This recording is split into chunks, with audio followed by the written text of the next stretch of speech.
Olá, boa noite. Eu sou Wagner Romão, sou professor do Departamento de Ciência Política da Unicamp, sou presidente da Associação de Docentes da Unicamp, a do Unicamp, e nós estamos no nosso 8º debate dessa série que iniciamos ainda no início da pandemia do coronavírus, quando começávamos a viver um período de quarentena, né? Ainda os nossos 2 primeiros debates foram feitos lá na nossa sede, na Unicamp, e desde o 3º debate nós temos feito as nossas reuniões aqui por esse meio em que nós já temos aprendido a conviver, né, esse meio de não presencial, né, mas em que a gente tenta também manter a nossa comunidade ativa, o nosso sindicato ativo, né? E mais do que isso, a importância de que a universidade possa continuar informando bem, continuar trazendo temas relevantes para o nosso momento, né? Sobretudo para o nosso momento, nessa conjuntura tão específica, né? Que nós estamos vivendo nesses dias. Então, eu queria agradecer a tua presença, o teu acompanhamento, né, aqui pelo nosso site, pela nossa página do Facebook. E hoje o nosso tema é um tema que diz muito respeito à questão da ciência, né? E aqueles que também entendem que a ciência não é o esteio, né, o pilar, né, sobre os quais organizam as suas informações, né? Algo que é muito grave, sobretudo nesse momento que nós estamos passando de coronavírus, de doença, de uma pandemia, em que, em primeiro lugar, nós temos informações muito frágeis ainda sobre como desempenha essa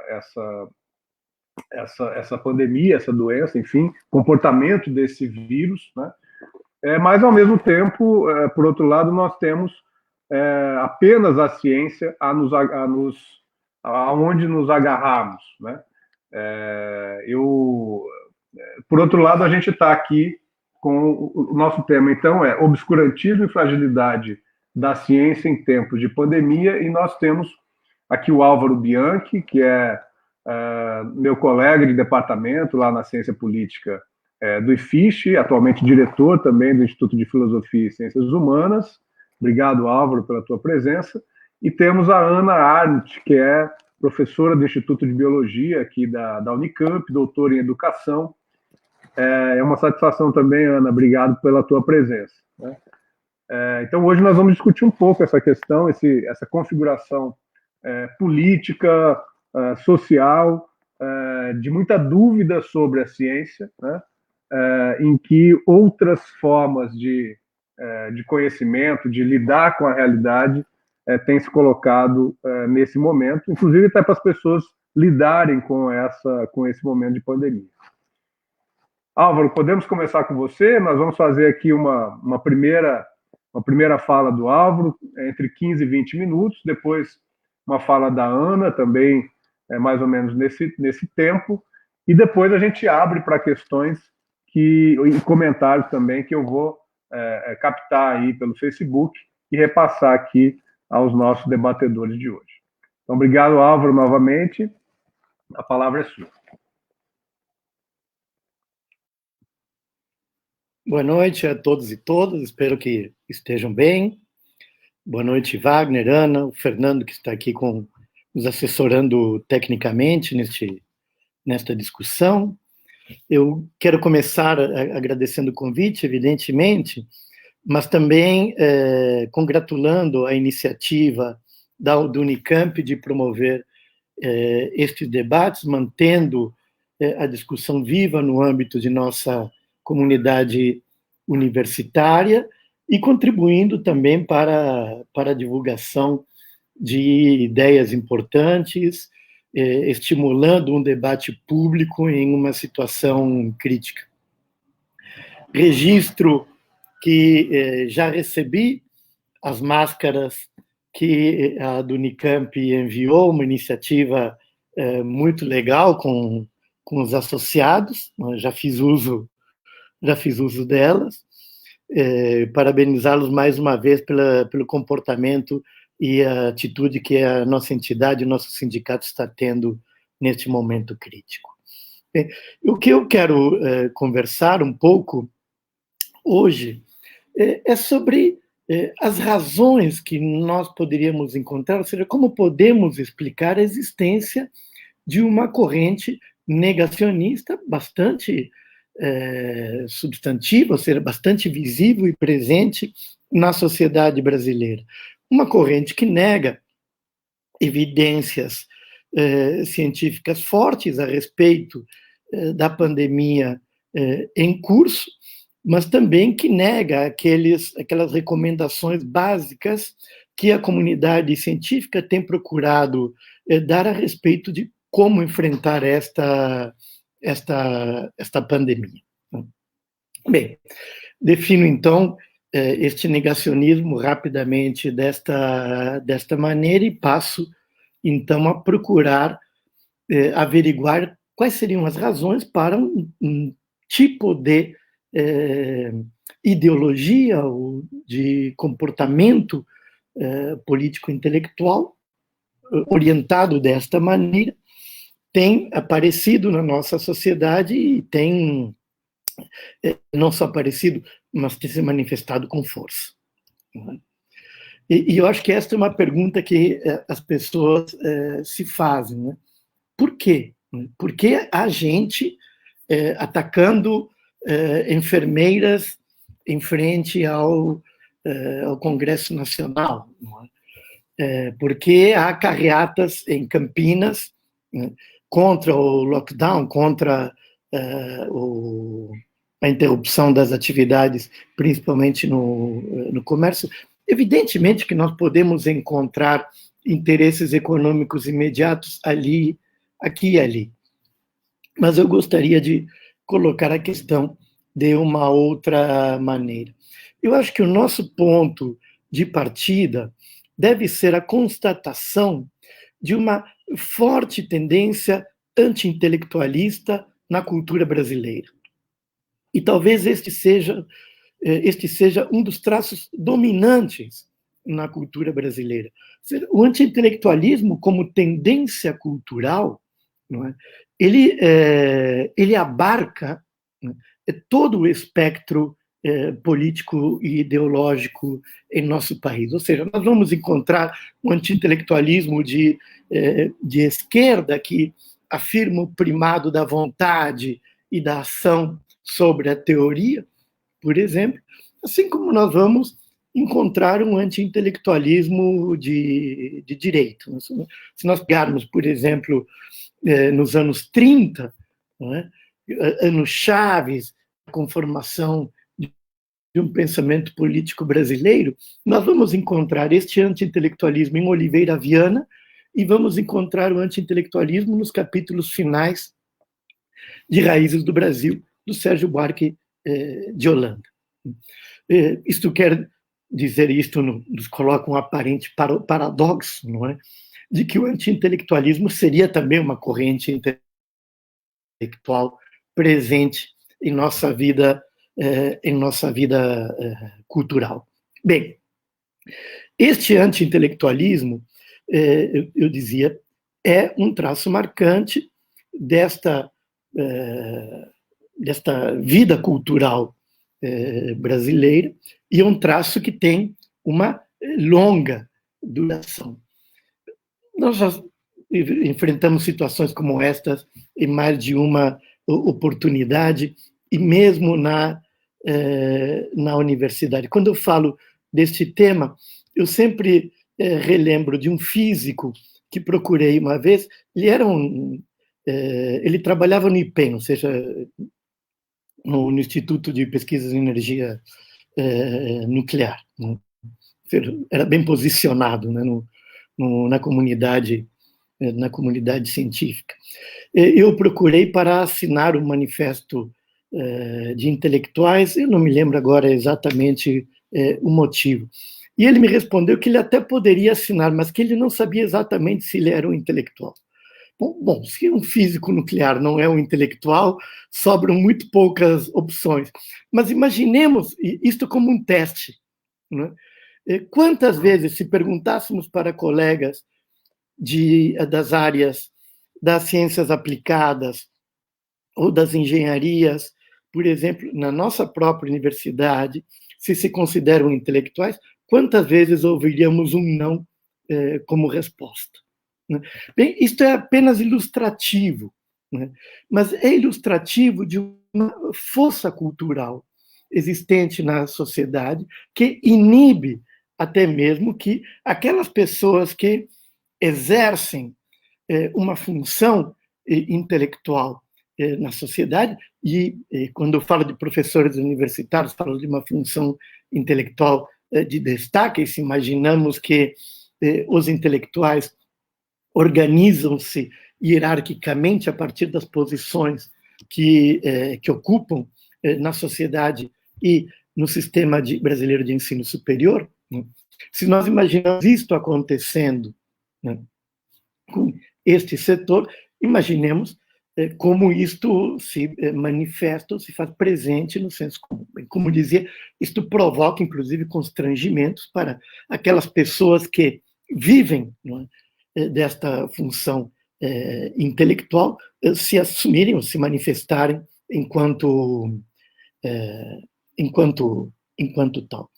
Bem, as razões deste anti-intelectualismo nós precisaríamos procurar na própria história do Brasil e na sua formação social. Quer dizer, em um país com um passado escravista como o nosso, né, a mobilidade social, né, a ascensão social via um título superior, ela é bastante limitada, por um lado, e por outro lado, né, para uma parte considerável das elites brasileiras, né, esta posição, ou seja, o título que é frequentemente associado à função de intelectual, né, este título superior, né, ele simplesmente não é necessário. Ou seja, o que é necessário, né, para garantir uma posição social, né, é fundamentalmente uma certidão de nascimento. Bem, neste contexto no qual o capital intelectual, né, ele não é determinante nos processos de mobilidade social ou para a posição que as pessoas ocupam na sociedade, é de se esperar, né, que prospere uma ideologia anti-intelectualista. Eu destaco aqui que não são todos os países da América Latina nos quais nós podemos encontrar uma ideologia deste tipo, né, com, digamos, o vigor, né, e a força que ela tem no Brasil.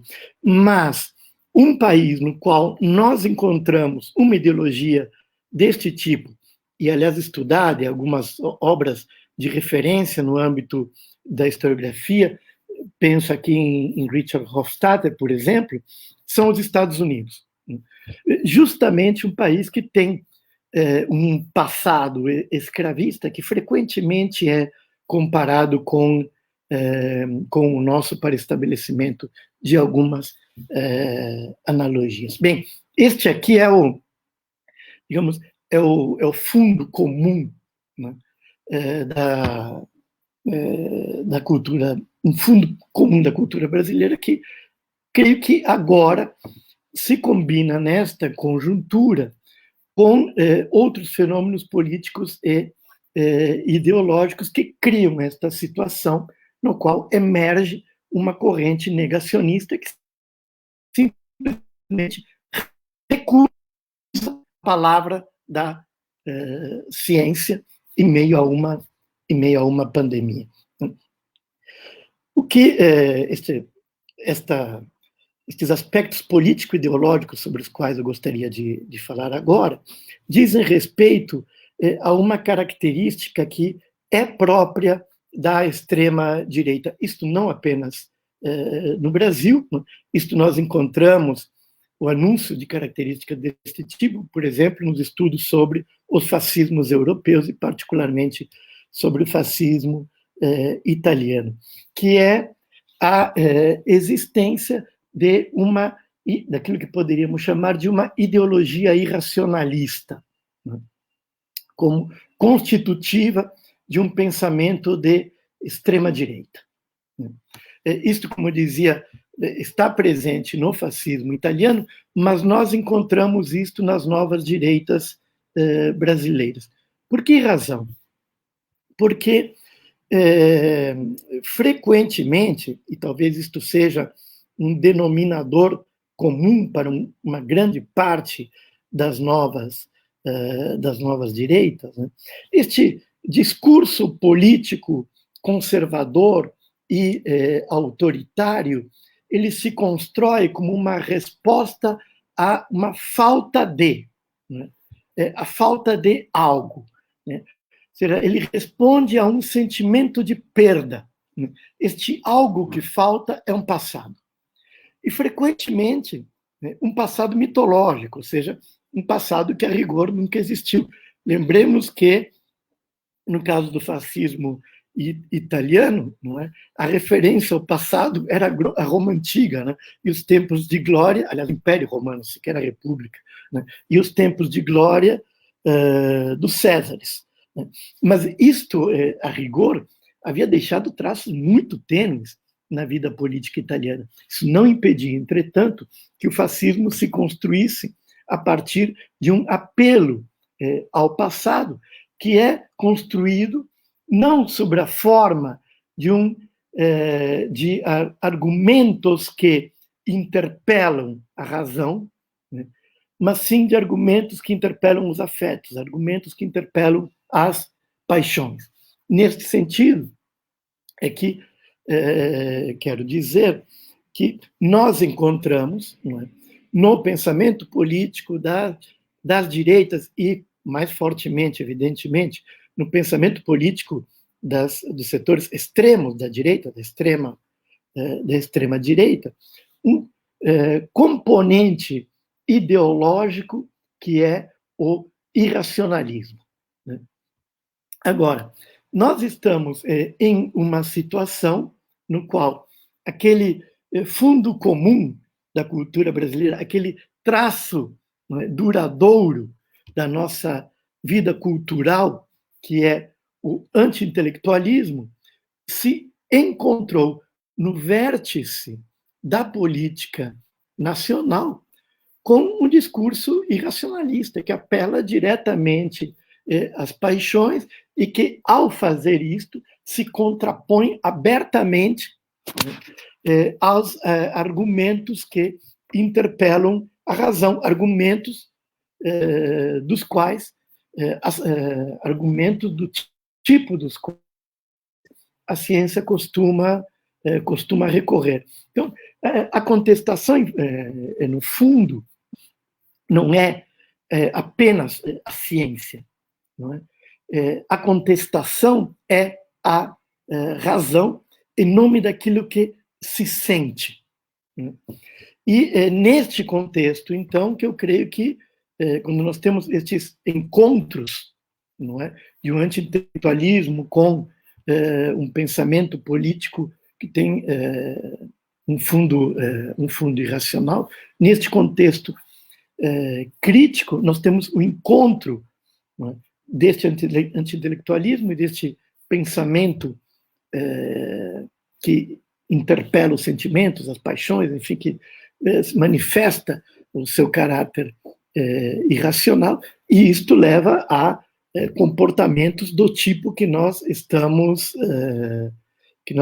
vendo agora. Isto para dizer que não é fácil lidar com este tipo de comportamento.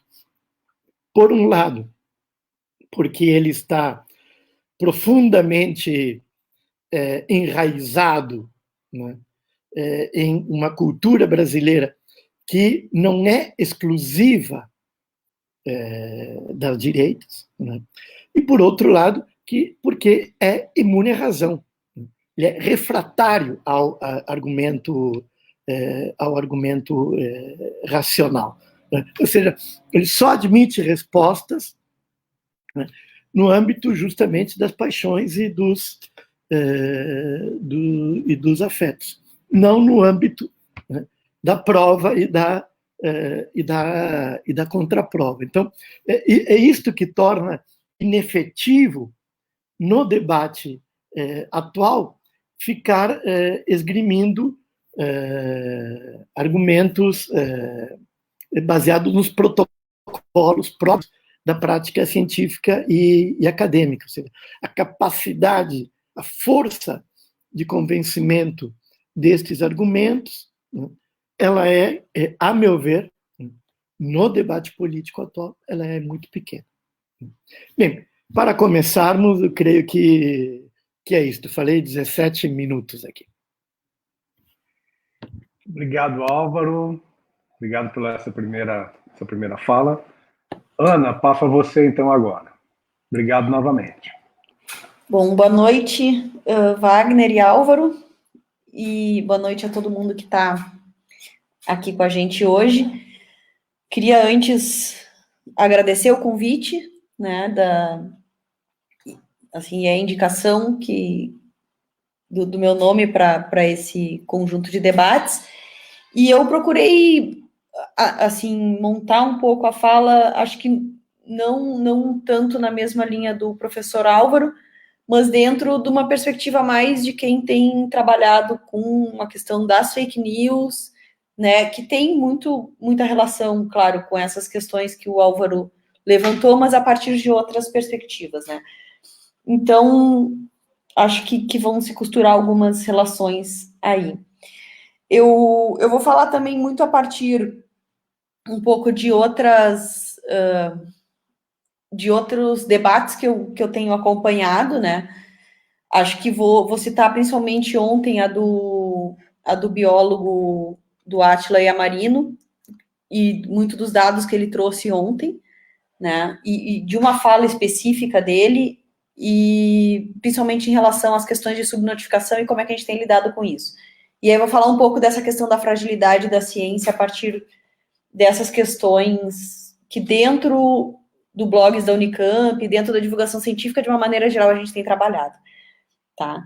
Bom, primeiro, quando a gente pensa, quando eu li o tema, né, do debate de hoje, eu fiquei pensando o que a gente ia falar sobre obscurantismo, né, assim, aí, enfim, fui pesquisar a ciência moderna, e aí, enfim, né, quem trabalha um pouco filosofia da ciência vai longe, né, mas eu acho que tem uma retomada das ideias do obscurantismo, assim, e da negação da ciência, que são, nesse momento contemporâneo, que se relacionam a coisas, inclusive, de quem está dentro da academia, de não, acho que por vários anos, acho que pelo menos uma década, da gente não acreditar que as coisas chegariam no ponto que estão, né?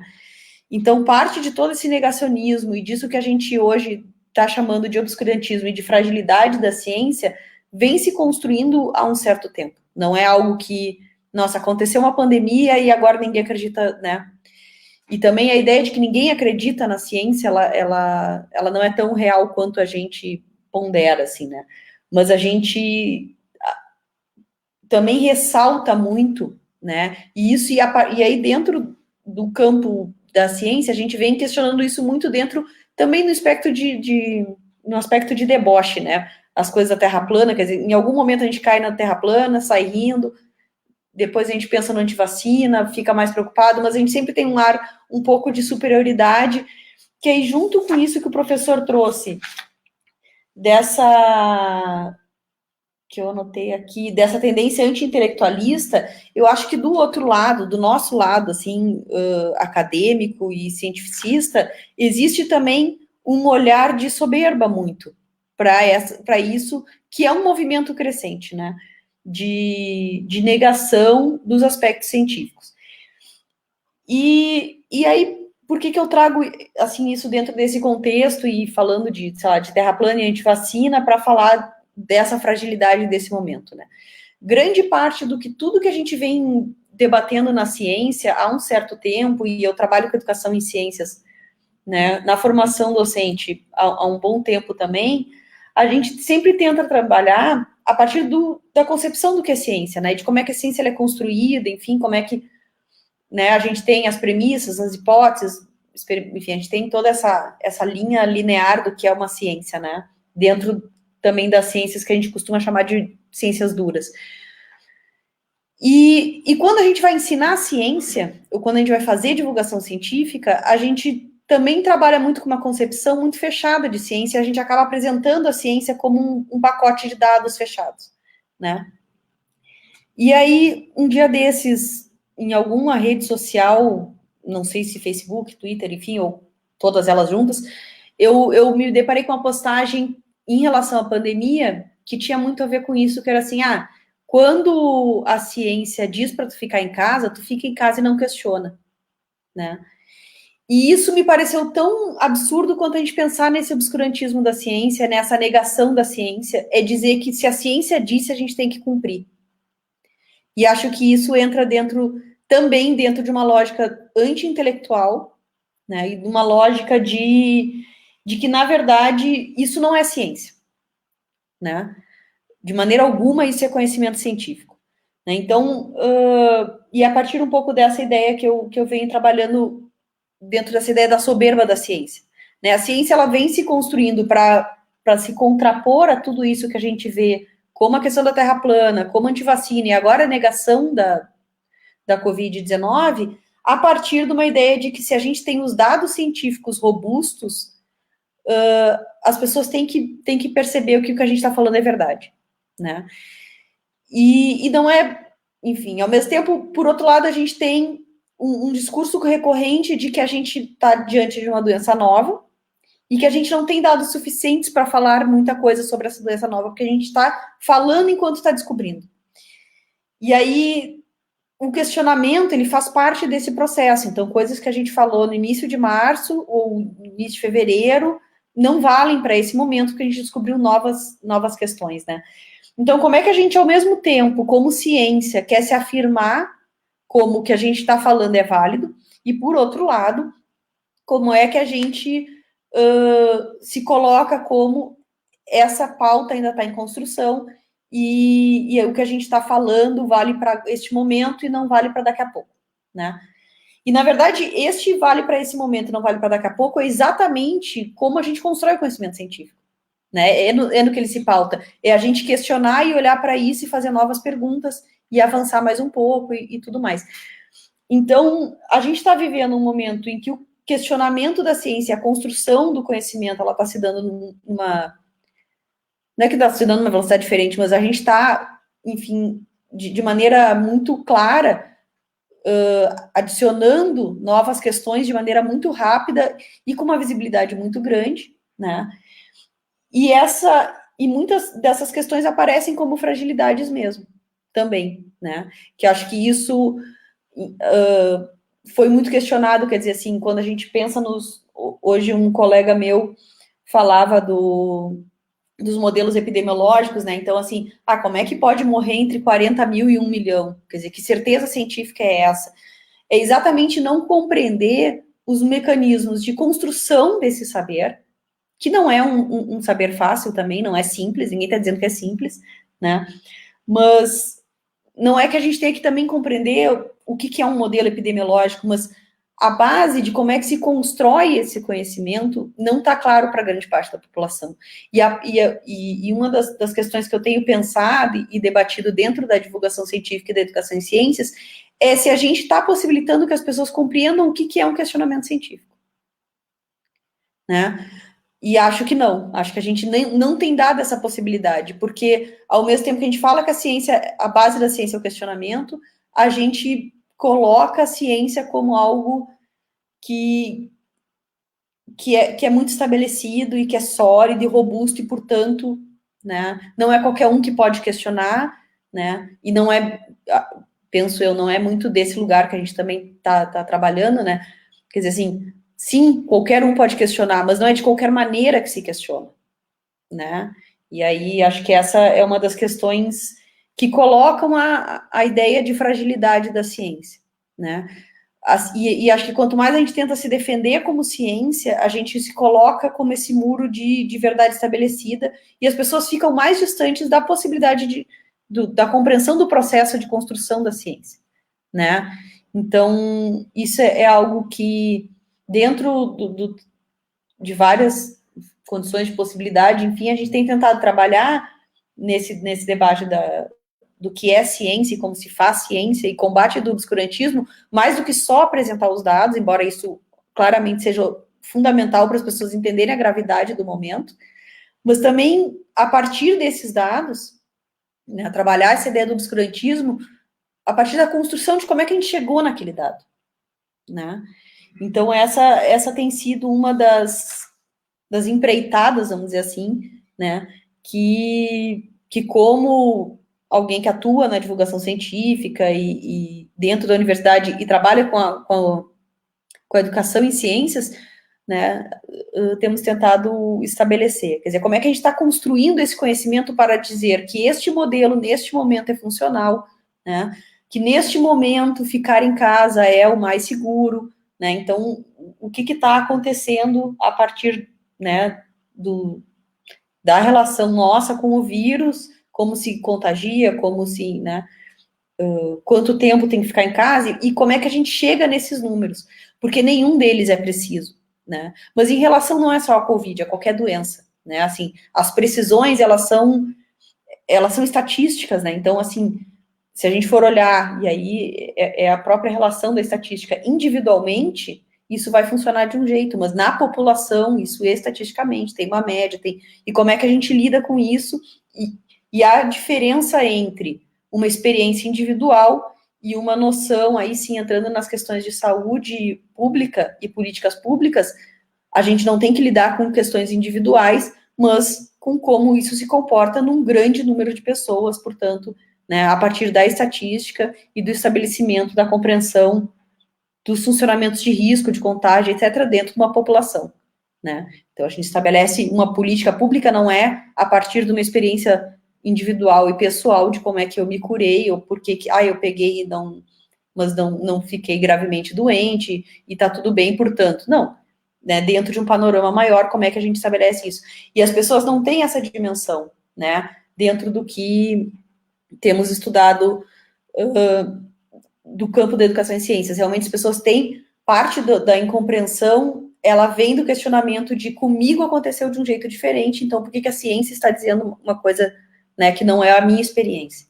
E aí, então, acho que parte desse obscurantismo é a gente não compreender essa falta de acesso à construção do conhecimento científico, né, que as pessoas têm, e de que maneira a gente poderia dialogar com elas e não se colocar num patamar de tu não sabe, né, e tu tem que me escutar, porque afinal de contas, é eu que sou cientista, eu que sei, né, então, acho que essa é uma das questões de combate, vamos dizer assim, ao obscurantismo, né. Eu não sei quanto tempo eu falei, que eu não tô contando, tá tranquilo?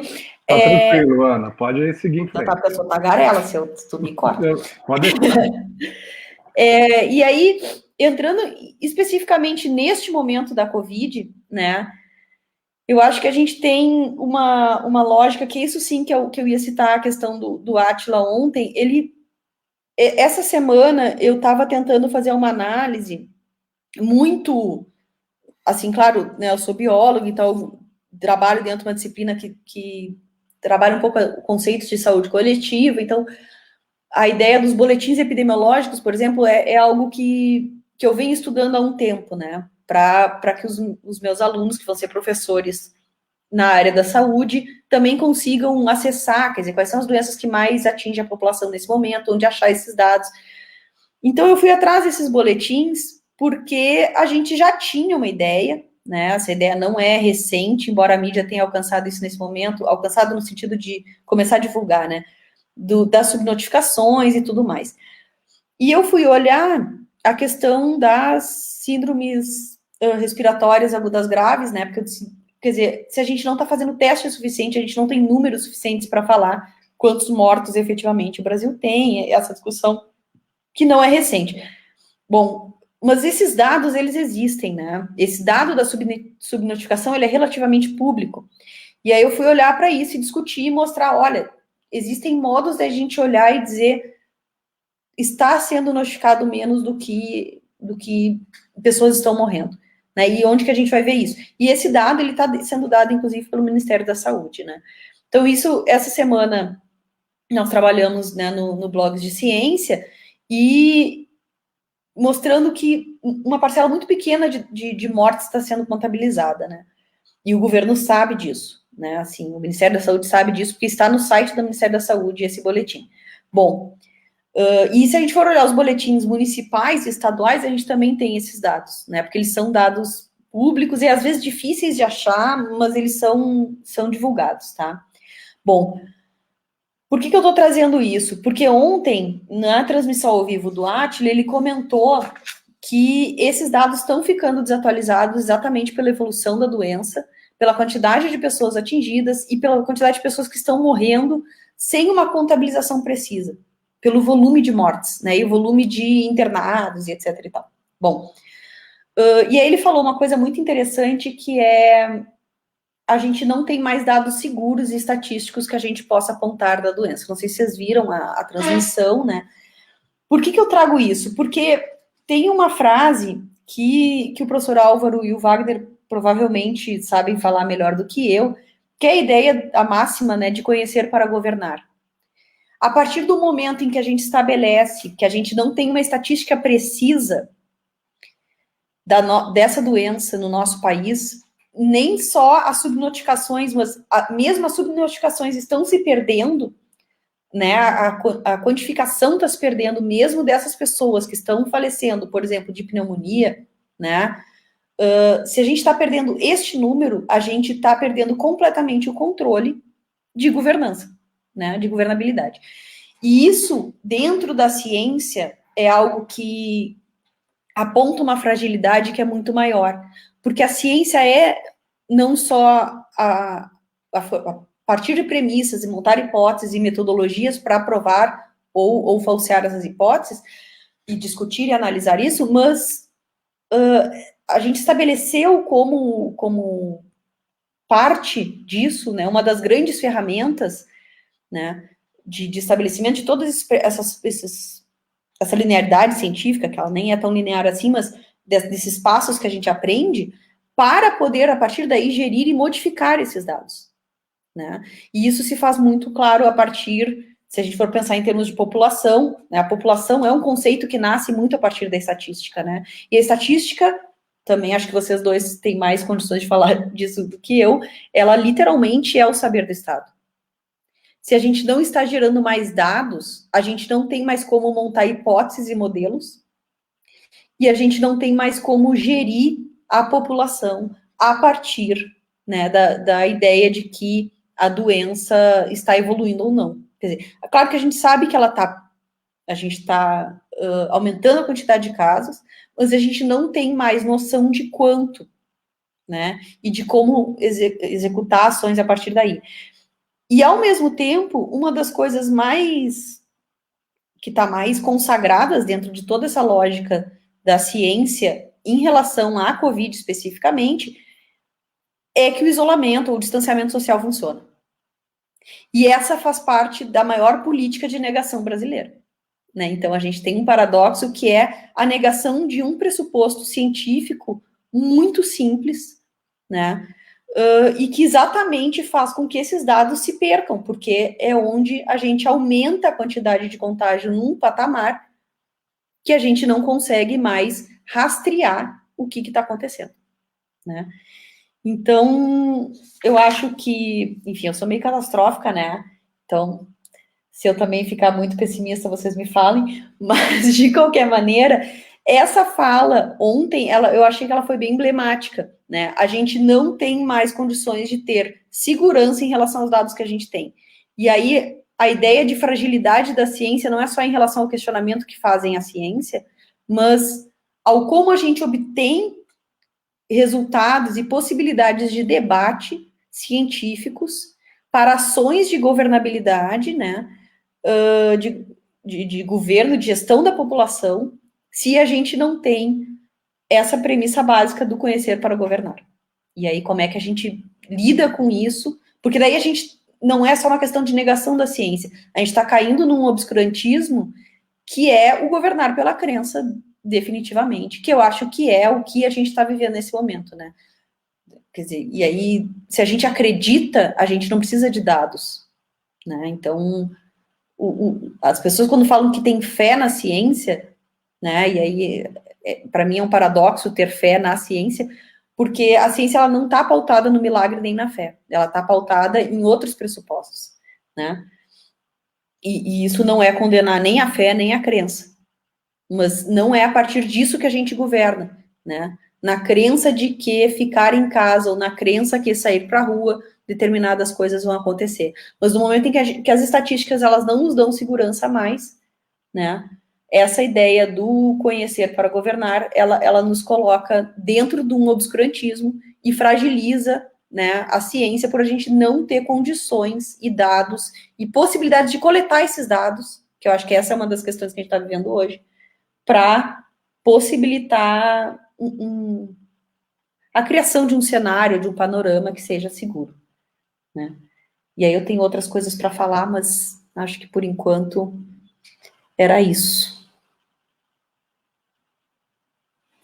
Muito jóia, Ana.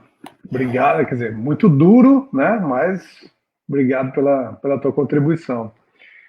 Eu acho que o pessoal está esquentando ainda lá no Facebook, ainda estão ali na base dos coraçõezinhos e das curtidas. Então eu queria provocar vocês a duas questões, né? Acho que a primeira é para o Álvaro, né? Um pouco, Álvaro, que você pudesse ajudar a gente a refletir, né, esse momento, porque acho que a gente encontra aí uma situação, absolutamente de uma crise sanitária, uma crise econômica, uma crise política, em que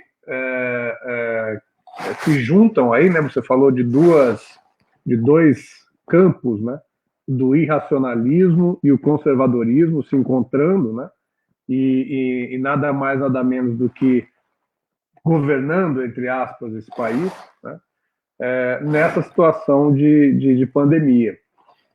E queria que você, assim, avançasse um pouco para tentar... Claro que a gente não vai fazer aqui nenhum prognóstico, embora os prognósticos sejam urgentes, né, porque nós temos que, de algum modo, sobreviver nessa situação. Eu acho que a gente está exatamente nesse momento. Uma das coisas que a gente vem discutindo nesses debates é que é exatamente essa sensação de estarmos à mercê, né, da nossa própria... Temos só nós para nos mantermos, né? Estamos com a nossa própria sorte, ela tá lançada, né? E queria que você avançasse um pouco nesse sentido, né? Quer dizer, o que é esse... Acho que você já falou um pouco sobre como esse irracionalismo e esse conservadorismo não aparece apenas no Brasil, né? Mas ele tem características próprias dessa nossa evolução política também, que veio, enfim, de alguns anos para cá, né? Que demoliu um pouco dessa estrutura do Estado, né? Inclusive que a Ana lembrou, né? Nós temos uma situação em que nós temos irracionalismo, conservadorismo, um Estado fragilizado, né? Enfim, se você puder avançar um pouco nisso, tratar desse tema da ingovernabilidade também que a Ana levantou, acho que seria interessante. E Ana, eu acho que muito interessante assim essa tua visão sobre a soberba, né, da ciência, a soberba acadêmica, né? E queria que você pudesse desenvolver um pouco também sobre como combater isso, né? Quer dizer, como que a gente pode, como é que a universidade, no nosso caso, né, pode se aproximar das pessoas, né? Porque eu trabalho um pouco com transparência e acesso à informação, né? Como um mecanismo de apoio à democracia, de fortalecimento da democracia e tal, né? mas a gente tem uma dificuldade muito grande, né? A sociedade civil tem uma dificuldade muito grande em lidar com os dados que são fornecidos também pelas prefeituras, pelo Estado de maneira geral, porque esse conhecer para governar que você lembrou, né? Ele também é ele também é um conhecer, mas um conhecer restrito ao Estado, né? Ele é um conhecer privado, né? Privativo àqueles que estão à frente do Estado, né? E nesse momento a gente fica realmente numa situação de ir atrás de notícias e atrás de relatórios, né? Que a gente possa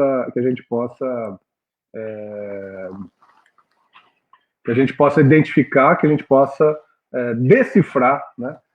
Para que a gente possa também transmitir boas informações. Então, queria que você falasse um pouco desse papel da ciência e da universidade nesse momento. Álvaro, podemos? Podemos sim, Wagner. Olha, se reclama muito da ciência política, porque nos últimos anos a nossa capacidade de fazer bons prognósticos foi testada e digamos que não nos saímos muito bem, não é? Mas eu acho que pela primeira vez, depois de algum tempo, nós estamos em condições de fazer um prognóstico verdadeiramente exato a respeito da evolução política, econômica e social de nosso país. E o prognóstico amanhã vai ser pior. Na situação que nós estamos, o que nos coloca, a situação que enfrentamos hoje, o que nos coloca é uma conjuntura na qual a crise ela assume aspectos e combina aspectos políticos, econômicos e sociais, agravados, evidentemente, pelo contexto da pandemia, uma situação que é absolutamente nova para todos nós.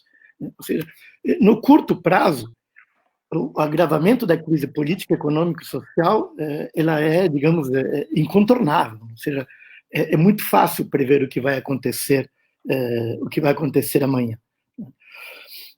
Agora, dito isto, algumas observações que acho necessário fazer. Quando me referia ao fato de que, contra este discurso da irrazão, né, os argumentos de tipo científico, que exigem uma validação pela ciência, têm um efeito muito precário, né, evidentemente querendo dizer que este tipo de argumento tem um efeito precário em todo o debate público, nacional. Há, entretanto, uma franja, né, da população, do eleitorado, se quisermos, e isto as pesquisas têm revelado, que é relativamente estável, né, e refratária a estes argumentos de tipo racional.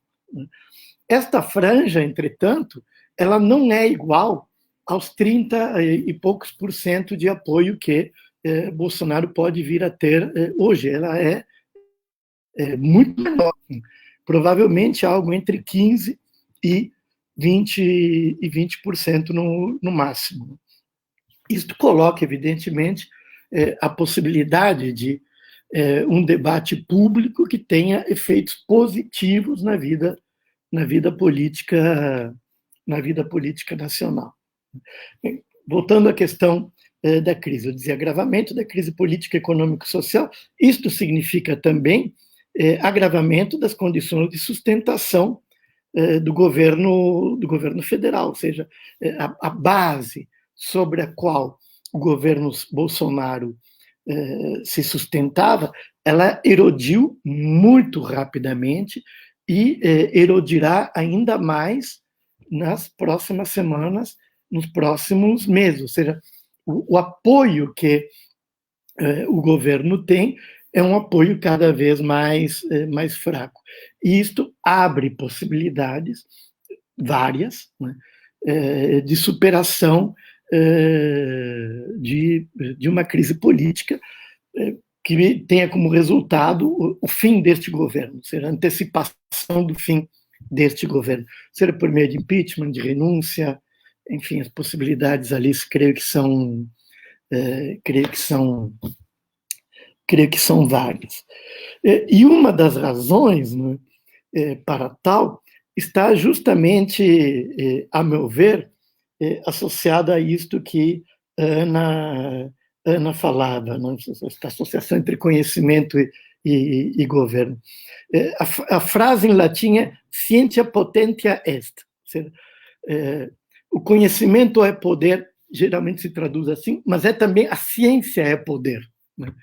Agora, para onde vai parar este poder que a ciência permite, não é? Quando aqueles que seriam os depositários naturais de poder o recusam? Ou seja, quando, por exemplo, o governo federal anuncia com todas as letras, né, que não governará com base naquilo que a ciência aconselha, né? Este é um fator de crise, e um fator de crise muito importante. Se nós vermos as pesquisas de avaliação, né, do governo, nós vemos que a curva do ruim e péssimo está ganhando velocidade, né, e a evolução desta curva está associada à percepção de que o governo tem enfrentado de maneira equivocada a crise. Agora, isto é absolutamente paradoxal, quando nós compararmos com a maioria dos governos do mundo todo, nos quais, né, a pandemia teve como consequência uma melhoria dos indicadores dos governos, mesmo de governos que estavam em situação muito, muito crítica, né? Pensemos o governo da Itália, por exemplo, as condições nas quais assumiu por meio de uma manobra parlamentar, né, e os índices de aprovação que tinha. Comparemos os índices de aprovação de janeiro com os índices de aprovação que tem hoje, são bastante diferentes. Ou seja, percebam, e isto é interessante do ponto de vista da análise política, né? A curva do governo Bolsonaro, né, ela é oposta à curva da maioria dos governos. O governo Bolsonaro, inclusive, está contestando uma tese muito aceita e difundida na ciência política, de que situações de crise agudas tendem a aumentar a popularidade dos governos, né? E isto é algo com o qual a ciência política lida, digamos, recorrentemente. Por exemplo, situações de guerra tendem a melhorar a popularidade imediata. Evidentemente que esta curva pode mudar depois dos governos. Não é isto que está acontecendo com o governo Collor. Perdão, com o governo Bolsonaro. Aqui foi um ato falho. O desejo do impeachment motivou aqui o meu deslize. Espero que ele tenha o mesmo fim que o governo Collor. Bem, eu creio que é isso, ou seja, uma conjuntura, a crise tende a se aprofundar nos próximos meses, nas suas várias dimensões, mas se nós analisarmos o impacto que isto pode vir a ter na evolução do governo Bolsonaro, isto também abre uma ponta de esperança. O que eu creio que falta é uma oposição mais ativa, ou seja, a oposição parece adormecida, ou seja, não tem ido muito além das lives, né, nas redes sociais. E não é com lives, né, que este governo vai cair. Ana, obrigado, Álvaro. Ana, deixa eu antes só fazer a pergunta do Silvano aqui, o Silvano Gross. Também vai junto, vai na mesma linha do que eu tinha te proposto, né? Ele diz assim: agradeço ao Silvano. A nossa capacidade de difundir conhecimento está muito aquém da difusão, por exemplo, das fake news. Junte-se a isso a incapacidade da maior parte da população em compreender os dados transmitidos e as informações advindas deles. Como vencer esses desafios?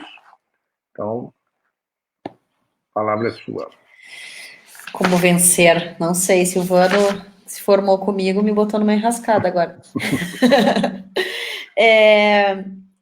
Então, vou pegar um pouco o que tu tinhas feito de pergunta, Wagner, ou de encaminhamentos, assim, né? E juntar com essa pergunta do Silvano.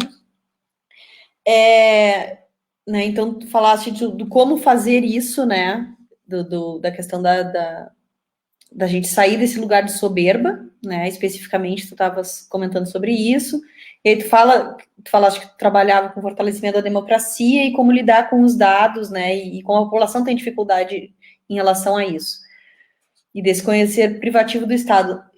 Eu acho que um dos problemas, vou começar por isso, assim, desse conhecimento que é privado do Estado, vamos dizer assim, né?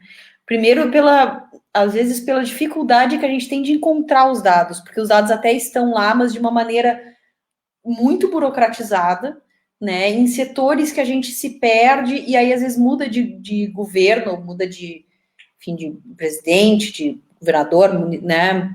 Prefeito, enfim. E aí isso muda de lugar, às vezes, quer dizer, não tem uma manutenção de uma lógica que nos ajude muito, às vezes, né? Às vezes tem, às vezes a gente se perde um pouco, tá? E, claro, que, além de tudo, tem alguns dados que são difíceis da gente entender mesmo, porque falta um pouco de bagagem técnica, do conhecimento técnico para olhar para esses dados e entender do que está sendo falado, né? Então, se a gente for pegar, por exemplo, essa questão dos boletins epidemiológicos,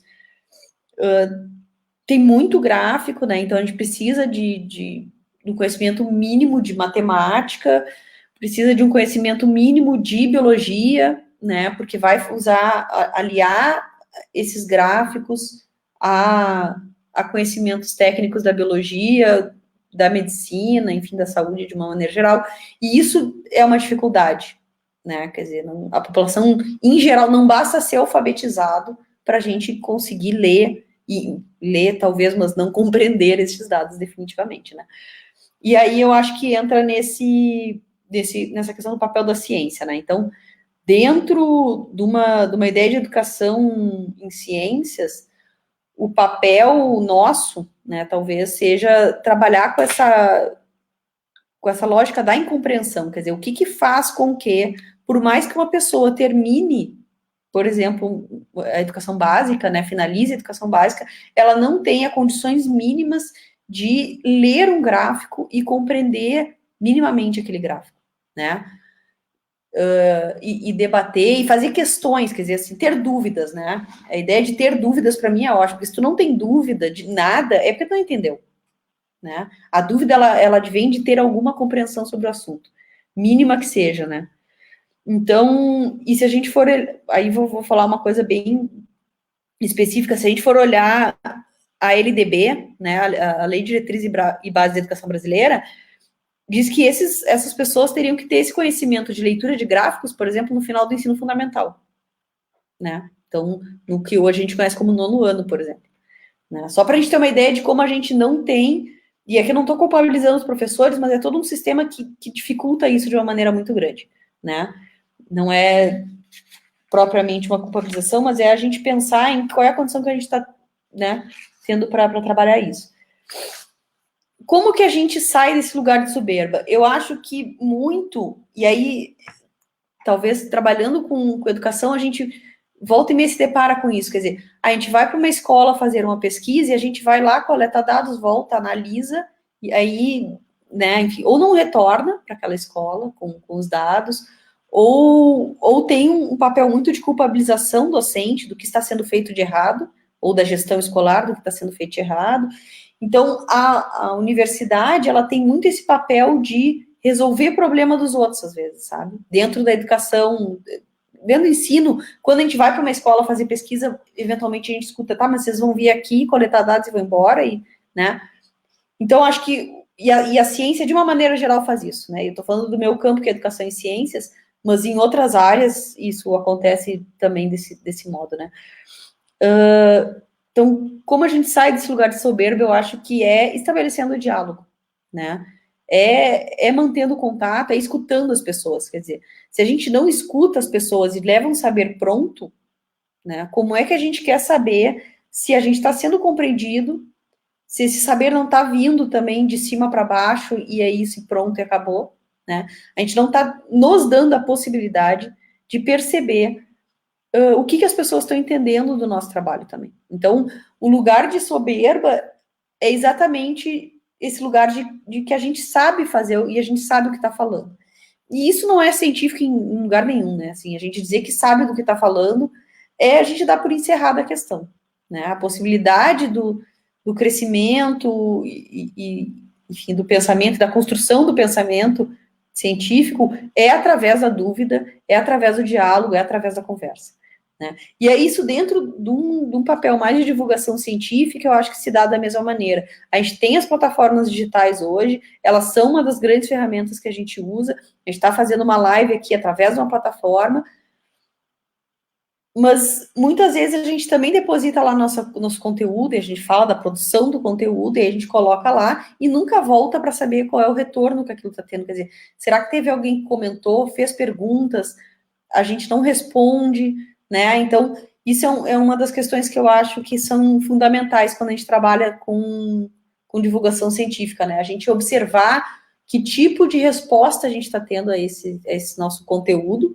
né? Isso que a gente está chamando de conteúdo, inclusive, e estabelecer diálogo, escutar, quer dizer, se as pessoas estão respondendo de maneira, inclusive, desaforada, tem um motivo, né? E nem tudo a gente vai responder nesse sentido de não responder e não fomentar o ódio e a violência verbal das redes sociais, também não é nesse sentido, mas perceber o que ali está acontecendo, né? E aí tu falaste que as pessoas têm dificuldade de lidar com os dados, né? E isso é outra questão do conhecimento científico. As pessoas têm dificuldades, entre outras coisas, porque a gente está falando o que ninguém quer escutar, né?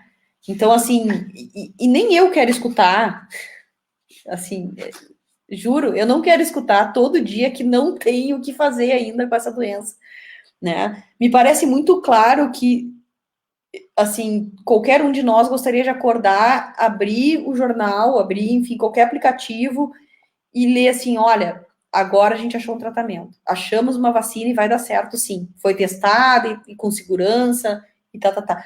É óbvio que isso é o anseio de todo mundo, né?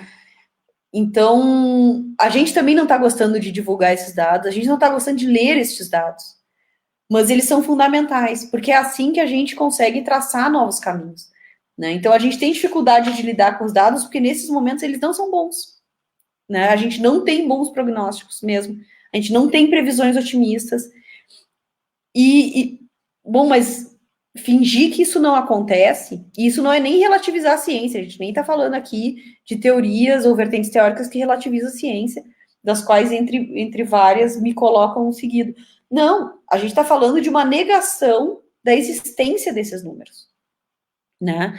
Então, além disso que eu falei antes, que era a impossibilidade de coletar esses dados, a gente também vive a negação de que eles existem, né? Como a negação de que tem corpos dentro dos caixões, a negação, né? Então, a gente tem inúmeros patamares de negação, e ao mesmo tempo que a gente tem essa negação, a gente tem gente deste mesmo grupo que entra em negação receitando remédios que não apresentam todas as etapas que cientificamente são importantes, né? Então, bom, a gente teve, para não falar só que isso é um privilégio brasileiro, né?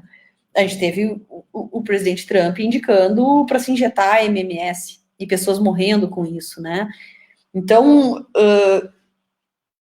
quer dizer, é uma negação, não é só uma negação, é quase uma lógica de usar a sua própria autoridade, né, como a verdade absoluta. E isso, de novo, isso não é governar a consciência, né? Isso é governar a partir de uma lógica de seita, né, que o que eu falo é da crença, quer dizer, vocês acreditam em mim, né, de cerceamento das informações, porque as pessoas governam a partir de um só canal e vão negando qualquer outro estabelecimento de diálogo. Então, isso sim, é anticientífico em vários patamares, né? Porque a gente se nega ao diálogo, a gente se nega a olhar os dados e a gente nega porque não me agrada. E aí, bom, assim, os dados da Covid não me agradam, né? Realmente. nada disso me agrada. Agora, isso não me dá descrença na ciência, isso me dá tristeza, ou me dá, enfim, né, alguns pensamentos, será que a gente vai conseguir, de que maneira, e acompanhar isso, né, de que maneira a gente pode se pautar, inclusive em se manter em segurança a partir desses dados, né? Então, isso para mim é parte do nosso, para mim, é um exercício diário, mas dentro disso que tu perguntaste, Wagner, do como fazer, é também o tempo inteiro que a gente está falando isso e está trabalhando a partir dessa premissa da divulgação científica, de estabelecer isso como um ensino, né, uma educação científica, quer dizer, eu tenho que dialogar com as pessoas e mostrar que a gente questiona o que a gente fez ontem para pensar uma coisa nova, uma possibilidade nova. E é só a partir disso, traçando planejamentos, questionando nossos planejamentos, que a gente vai conseguir avançar, né? Porque a crença de porque eu acordei e achei que injetar MMS no meu corpo vai dar certo, não tem lógica nenhuma, né? E aí, enfim, né? Então acho que é um pouco isso. Eu acho que é sair do patamar de porque eu estou falando vai dar certo. Porque eu estudei, então tem que ser escutado. Essa é a mesma fala de é porque eu sou presidente e eu falei, então tem que ser cumprido. Não, isso é coisa de gente mimada, né? Assim, no máximo, no auge. Não é a partir disso que a gente tem que trabalhar, né? E é a partir disso que a gente tem que desconstruir, aí respondendo Silvana, juro que eu já vou acabar, essa ideia das fake news, né? As fake news, elas também partem dessa premissa da fala como um decreto, né? E um decreto que não muda nada, só alardeia e não nos traz dados nenhum, né?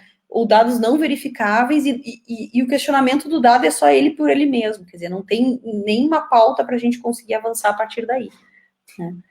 Então, eu acho que a desconstrução, eu sou eu sou meio catastrófica, mas eu sou meio utópica também. A desconstrução, para mim, é a partir do diálogo.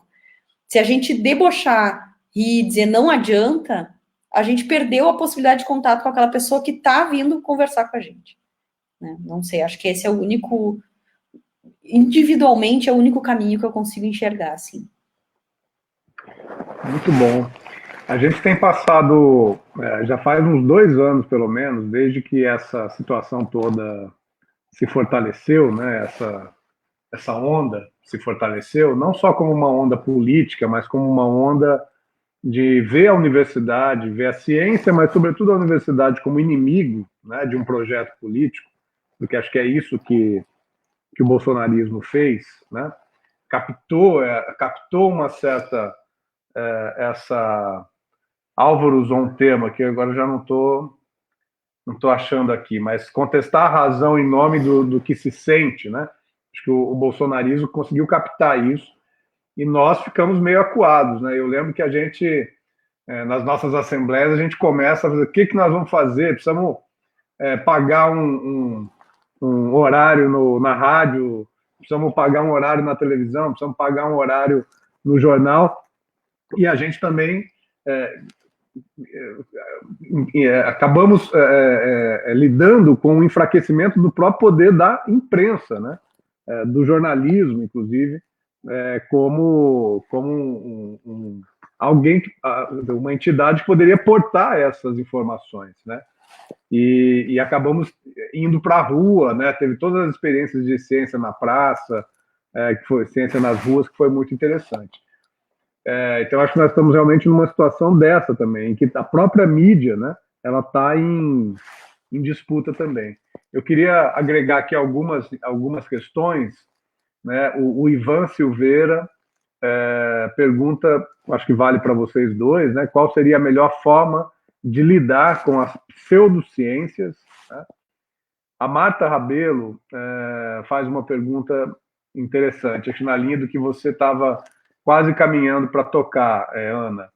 Até que ponto exatamente é correta a tentativa de fazer valer os preceitos científicos e não transmitir a imagem de positivista? Na tentativa de levar os meus alunos a analisar e pensar na pseudociência, sou vista por meus colegas, que muito respeito, como radical.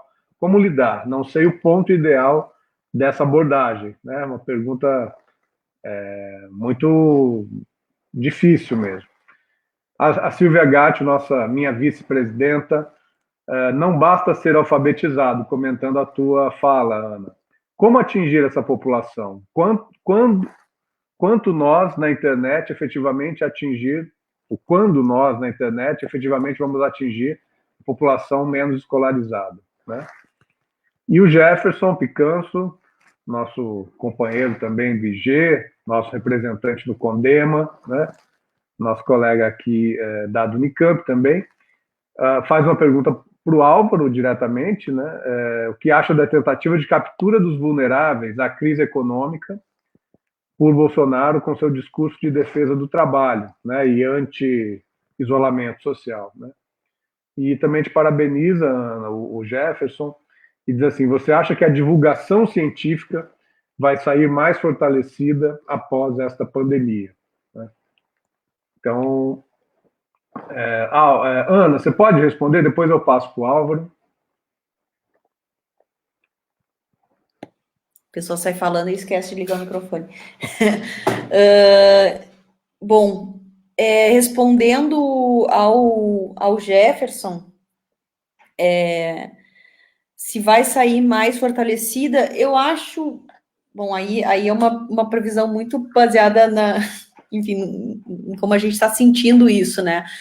No portal do Blogs, a gente realmente viu uma quantidade de acessos, assim, para a gente ter uma ideia. Claro que a gente está analisando ainda, está muito, né? A gente está com o site no ar há uns 50 dias, mais ou menos, mas a gente tem uma quantidade de acesso que praticamente o especial da Covid tem metade de acessos de todo o portal, que tem mais de 100 canais, né? Então, a gente está realmente com uma... A gente teve um crescimento também muito grande nas redes sociais, de seguidores e tudo mais, comentários. Isso acho que já dá um indicativo, assim. Agora, se são pessoas fora do nosso público mais usual, vamos dizer assim, não, é gente que não seguia e não lia tanto, mas, por outro lado, são pessoas que já acompanhavam divulgação científica, outros canais, e, né? Então, isso a gente não sabe dizer, porque realmente é muito cedo para... Né, a gente está tentando rastrear isso, mas é muito cedo para analisar isso. Assim, é uma tentativa da gente sair fortalecido, né? No sentido de criar e estabelecer diálogos maiores com a população da maneira que é possível, né? E tenho visto que tem vários canais que estão conseguindo furar mais bolhas do que antigamente conseguiam. Então, essa busca, ela está sendo ampliada. É a impressão que dá, né? Assim, olhando os dados que a gente tem por enquanto, tá? Acho que vai sair fortalecida, sim. Na pergunta da Silvia, né, de como atingir essa população, a gente tem várias nuances aí, né? Assim, claro, eu trabalho ainda muito, nosso trabalho na Unicamp é muito com a mídia escrita ainda, né? Então, a gente tem, apesar de a gente ter uma vantagem, entre aspas, que é o consumo de dados ser muito baixo, porque a mídia escrita, ela consome muito pouco dado na internet. Por outro lado, a gente, quer dizer, quem acessa o nosso material tem que ser alfabetizado minimamente, assim, né? Tem que, enfim, o nosso público, ele é um público de ensino médio e enfim, pessoas acima de 20 e alguma coisa, né, basicamente quem passou pela universidade. Então, tem digamos, uma boa trajetória acadêmica, né, mesmo que não seja da área que está lendo. Isso é um problema, assim, acho que dá para falar isso, da divulgação científica. Quer dizer, a gente não consegue, isso que a gente continuamente fala do furar a bolha, né? É difícil, né? Então, novas mídias como o YouTube, o Instagram e o Facebook têm tentado furar isso, né? Ou tem, até em certa medida, conseguido, mas a gente ainda fala uma linguagem muito hermética para uma população que não tem um mínimo de... Aí eu posso falar bobagem, eu nunca sei direito, assim, se letramento ou alfabetização científica, né? Mas que não está familiarizado com essa linguagem científica, né? Então, isso é uma das dificuldades. Quando que a gente vai atingir essa população? Eu não sei responder, assim. Eu acho que isso é uma tentativa e é uma batalha da gente que para mim tinha que mudar o sistema de como a gente pensa a escola e para que a gente insere as crianças dentro da escola, né? Quer dizer, uma das grandes questões que a gente tem visto, que eu tenho acompanhado, é a quantidade de conteúdo que está se dando para as crianças agora no ensino remoto, né? Como se aquilo fosse a garantia, quer dizer, não, a gente ainda está pensando que essa linearidade de conteúdo vai garantir alguma coisa, né? Então, tem muita coisa para a gente pensar. A nova base nacional, ela nos mostra isso, que teve uma preocupação em conteúdo e pouco de articulação, que é uma coisa que a gente está discutindo há mais de 50 anos na educação, né? Assim, nas questões teóricas e batendo nessa tecla, e aí parece que a gente está lá de novo com uma lista de conteúdos a ser dadas e cumpridas e e sem espaço para debate, né, e questionamentos, etc. Então, eu acho que é muito difícil, assim, pensar... E aí, eu acho que a internet é ótima, eu acho que o YouTube é ótimo, o Instagram é ótimo, mas isso não é aprendizado. Aprendizado é isso que a gente está fazendo agora, a gente está debatendo, a gente está articulando o pensamento, está discutindo isso, quer dizer, a gente também não cria espaços, e a internet eu acho até que inibe espaços de diálogo, né, ao contrário do que parece, assim, porque todo mundo fala muito, mas fala sozinho, né, a gente fala sozinho nas plataformas, e discorda sozinho, vai lá e discorda de alguém, mas depois não está interessado se a pessoa respondeu ou não também. Então, isso não é debate, isso não é diálogo, e aí com isso a gente também não está colocando muito à prova o que a gente pensa, né? Então, eu ainda acho que a escola é mais importante do que o YouTube, assim. Mas isso é uma coisa para outro, né? E como fazer valer, preservar a ciência sem ser positivista? Olha, eu não sei, assim, tudo que a gente debateu o século, né, 20 inteiro e parte do 21, de questionar pressupostos positivistas, estamos aqui defendendo agora com unhas e dentes, né? Eu acho que essa é uma das grandes perguntas, assim. Eu não sei se a gente tem que deixar de ser positivista em tudo, assim, também, quer dizer, o que a gente quer? A gente quer voltar? Não, né? Então, a gente quer outra coisa. Então, vamos pensar o que a gente trouxe, o que a gente ganhou a partir dessa ciência, né? Mas a pensar a partir disso, quer dizer, não existe, acho que tem um professor meu que sempre dizia isso, né? Não existe lugar seguro, né? Não existe lugar em que um dia a gente vai chegar e vai estar tudo bem, né? E essa coisa da utopia, não, a gente vive e a gente cria, são vários cenários de possibilidade, então, e eu acho que agora a Covid está nos dando essa visão, quer dizer, não adianta a gente fazer uma visão de que um dia a gente vai estar num patamar bom e seguro, não existe isso. A cada passo que a gente dá, novos cenários se abrem, né? Então, eu acho que esse é um dos questionamentos que a gente tem que fazer aos ideais positivistas e cientificistas mais duros e arraigados, assim. Não existe lugar seguro. Esse lugar prometido que a ciência né, a positivista e tal, nos deu, e isso não existe, né? Então, eu acho que é desse modo que é o sem ser positivista. Mas não é voltar, enfim, para o que a gente tinha antes também, porque isso não faz o menor sentido, né? E, por fim, só as pseudociências, eu acho... Eu tenho um pouco de cautela, é a mesma questão de tudo que a gente criticou do positivismo e agora tá aqui tentando, né, dizer, olha, mas não é bem assim, calma, não vamos abandonar o barco também. Das pseudociências é a mesma coisa, assim. Eu não gosto muito da ideia de usar esta palavra. Eu acho que ela é uma palavra que se coloca num patamar de desdém, embora eu entenda o uso dessa palavra, inclusive neste momento de obscurantismo, de fragilidade, Mas eu acho que a gente sempre corre o risco de parecer arrogante, porque está num patamar de quem fala de ciência e, portanto, pode dizer o que é o que não é ciência, o que é o que não é válido. Então, a ideia da pseudociência eu acho muito difícil de lidar, embora ela seja, claro, importante, né? Porque é algo que se pretende, mas não é. Mas a gente sempre entra naquela lógica e aí tem um autor que eu gosto muito, que tem vários que vão me execrar por falar, mas enfim, que é o Foucault, que ele fala assim, nada é ruim, mas tudo é perigoso, né? Então, o uso da palavra pseudociência, para mim, ela cai muito nesse patamar do perigo que a gente corre em assumir esse lugar da soberba de novo, porque a gente diz o que pode ou não ser dito e válido nesse momento. E eu acho que isso tem que ser feito com um pouco mais de cuidado e cautela, assim. Legal, Ana. Álvaro, tuas reações. Primeiro, uma observação muito rápida sobre a questão da ciência e do positivismo. Eu acho que da maneira como a crítica ao positivismo se conformou no âmbito dos cursos de ciências sociais, digo pelo curso que eu fiz de ciências sociais, né?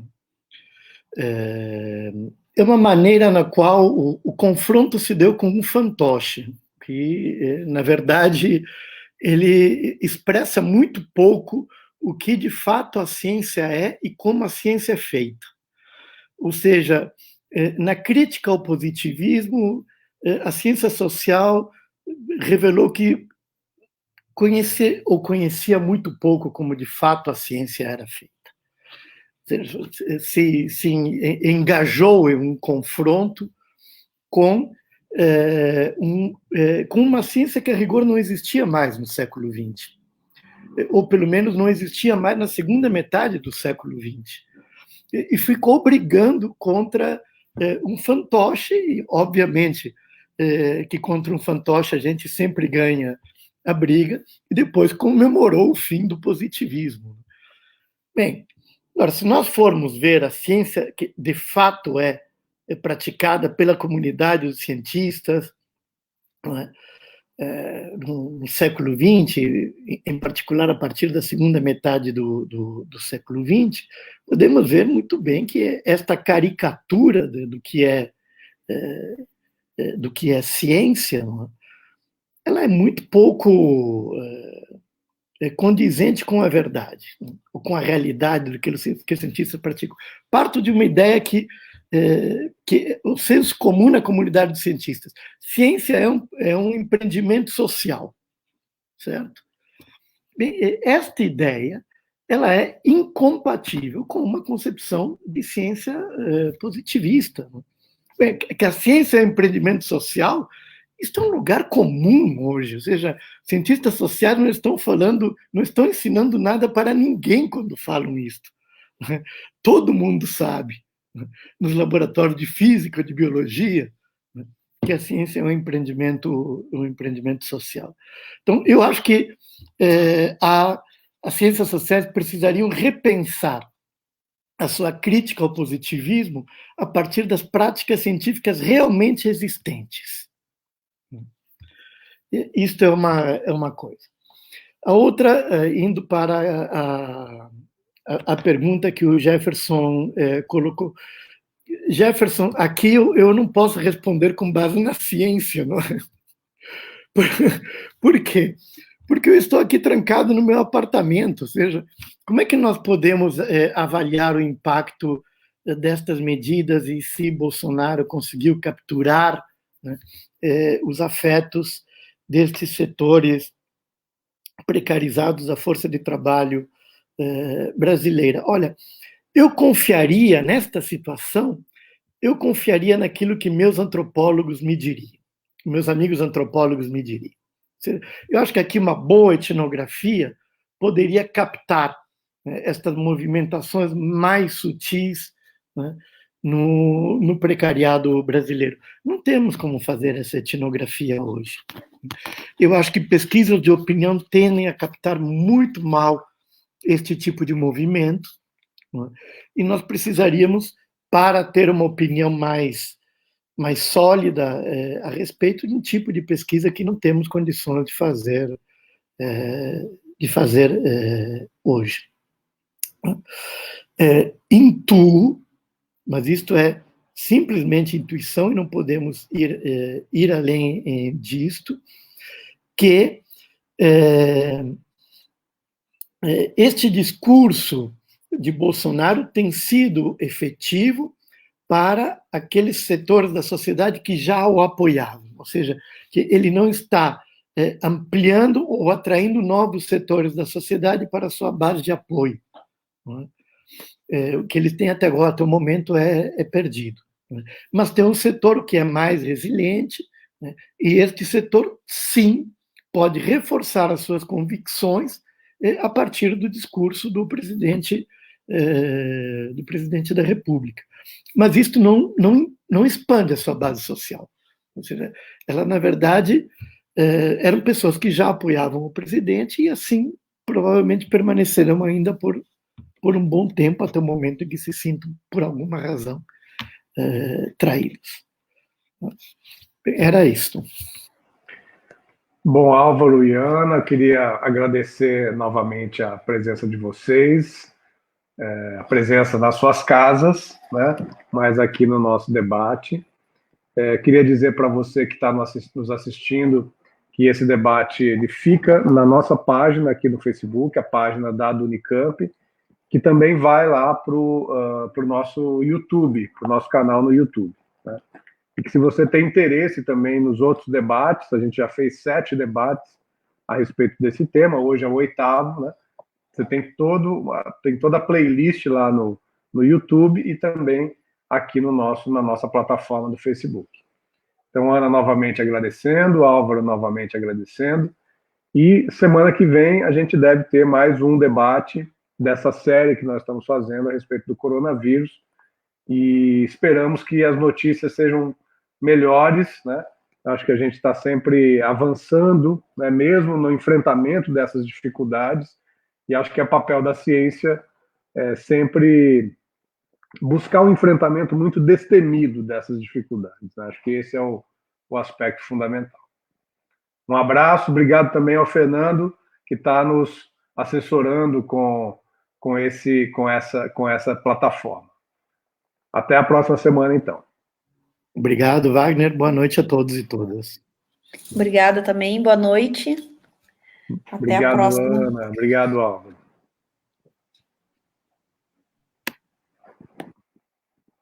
Pronto, obrigado, Ana.